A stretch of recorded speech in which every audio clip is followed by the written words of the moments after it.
Hi everyone, welcome back to the another video of Yes Academy. So guys, you might have seen these type of the symbols. These are nothing but the hazard symbols.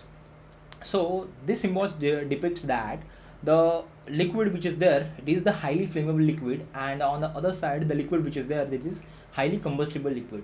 So flammable and combustible, these are nothing but the two hazard symbols that we can see in the various types of the industry, such as in the paint industry, lubrication manufacturing firms, food processing units, pharma, beverages, manufacturing plants, gas processing plants, especially in the oil and gas. We can see variety of these symbols. So these are nothing but the hazard symbols that is managed by WHMIS, that is nothing but the Workplace Hazard Management Informative System, which is founded in 1988, and that is developed by the Canada's workplace standard basically. So over here, these are nothing but the two symbols. Let's talk about the first two symbols that we have seen, the flammable one and the combustible one. Well guys, the liquid both will catch fire very easily. Like the flammable will also catch fire very easy, and the combustible one will also catches fire very easily. So what is the deciding factor into which, like suppose I have selected a liquid, and the liquid will fall in which category? How can I decide that? So over here, the deciding factor is nothing but the flash point of the liquid. So in this particular video, we are going to learn about the flash point in the liquid, and this particular flash point, it is a keyword which is usually most of the time it is used in the automobile industries, like the aviation industries, such as the we have to consider the flash points of the different jet fuels, petrol, gasoline, diesel.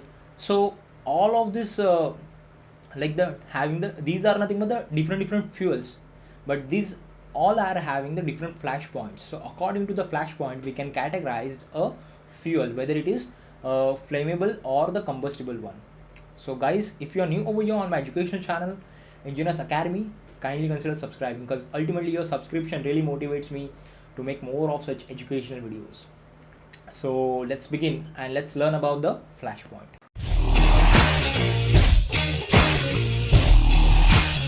What is exactly the flash point is? The flash point is nothing but the temperature at which it is the so the flash point is nothing but the lowest temperature at which the liquid gives off enough vapors that will mix with the air, and that particular mixture is suitable for ignition. So that ignition point can occur just because of this liquid vapors. So over here guys, the liquid itself won't burn, the liquid vapor that will mix with the air, and at what temperature it gets mixed with the air, that temperature is known as the flash point. It is the lowest temperature at which liquid gives off enough vapor which is required for burning. So this is nothing but the flash point. Over here guys, in case of the flammable liquids, the flash point is below 37.8 degrees Celsius, whereas in the combustible liquid it is above 37.8 degrees Celsius and less than 93.3 degrees Celsius. So over here we have got the limit, that is for the flammable and the combustible one. We have segregated the flammable ones and the combustible ones, liquids. This type of the flammable or as the combustible liquids are present everywhere, such as fuels, solvents, thinners, cleaners, adhesives, paints, waxes, polishes, like a nail paint. It can also like trigger fire very easily. So all of this can be put together. We can call it as the combustible and the flammable liquids. So that particular liquid may be the combustible or as the flammable. That is totally depends upon its flash point. So guys, whenever you visit a particular petrol pump, like that guy, he puts that nozzle into petrol tank, and you will feel the vapor which is coming out from the tank. That vapors, that is just above the liquid level, and that vapors contains enough percentage of the liquid, so that will catches fire very easily. So this is the reason, like guys, whenever you visit a petrol pump, the use of cell phones is prohibited at petrol pumps. The smartphones we are using having electromagnetic radiation, and just because of the radiation it will affect to the highly flammable liquids, highly flammable petrol, and it can catches fire very easily. So this is the reason the use of the smartphone is prohibited at this uh, petrol pumps. Over here friends, you have to note down that the liquid which is there does not burns itself. It gives off the enough vapor that will mix with the air, and ultimately the air plus vapor, that mixture gets burned out. Similarly, this is the same happens in the IC engines as well. The liquid or as the petrol won't burn. The vapors which are there from the petrol and the air that put together, that burns, and that throws back the piston to the downwards, and the one stroke gets completed. So gasoline over here, the gasoline or as the petrol, it is the highly flammable. It is like at the temperature of -40, it gives off enough vapors that can be ignited very easily.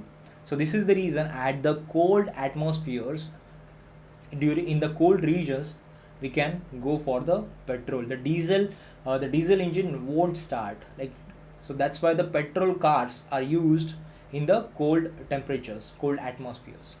And guys, on the other side, the phenol is the combustible liquid that is having the flash point of 79 degrees Celsius. So uh, up to the 79 degrees Celsius, it won't produce any kind of vapors that is sufficient to burn. But after 79 degrees Celsius, it will produces the vapors which are sufficient to to carry out the ignition process. So friends, this is nothing but the chart that depicts the flash point for the different fuels. For petrol, it is -42 degrees Celsius. It means at -42 degrees Celsius, the petrol will produce enough vapors for ignition. And the diesel is having the flash point of 52 degrees Celsius. It means that at this particular temperature, 52 degrees Celsius, the diesel will produce the enough vapors to get it ignited.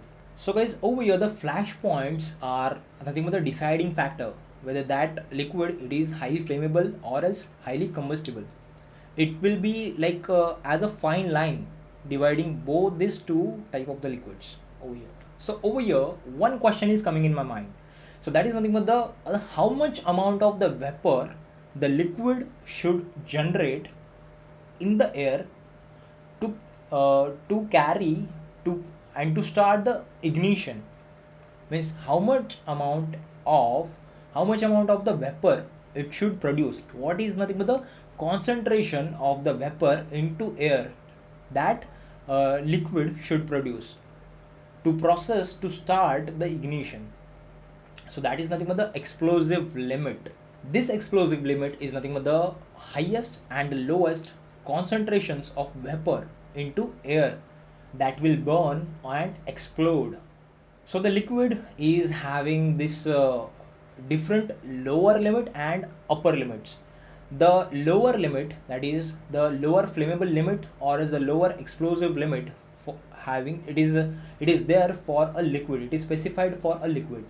And on the other side, it is also having higher flammable limit and higher explosive limit. The lower flammable limit or is the lower explosive limit for the gasoline is 1.4%. It means 1.4% of vapors are required minimum in the air to carry out the ignition, to start the ignition.